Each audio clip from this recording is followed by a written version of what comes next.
Spheres. Orbs. Orbs. Yeah, orbs. The orbs.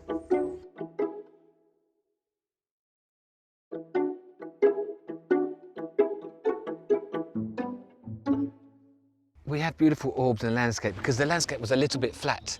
We wanted to paint the observatory, and the domes of the observatory looked really good, but we needed some foreground, and we wanted to think of different things that might go in there, and then we wanted to make something that relates to the science centre.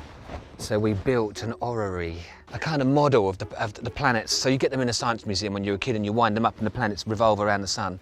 And then so we took one of those, I recreated it here on the grass. So the big one in the middle is the sun, and all the other ones are accurate positions of the planets in relation to the sun. On this series of landscape, we wanted to make the landscapes, maybe try and find a way of making some of them more challenging.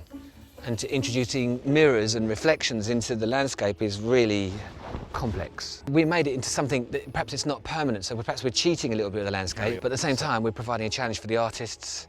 They also echo the shapes of the domes and all that sort of stuff. That's what I wanted to try and make, something that it looks like that kind of comes down in the field somehow. I'm not quite sure how that works. That was in my mind anyway. I don't know what I'm saying. No, you're fine. You're fine. As an artist, that's what I'm thinking, but actually to try and explain it and get it out is quite difficult.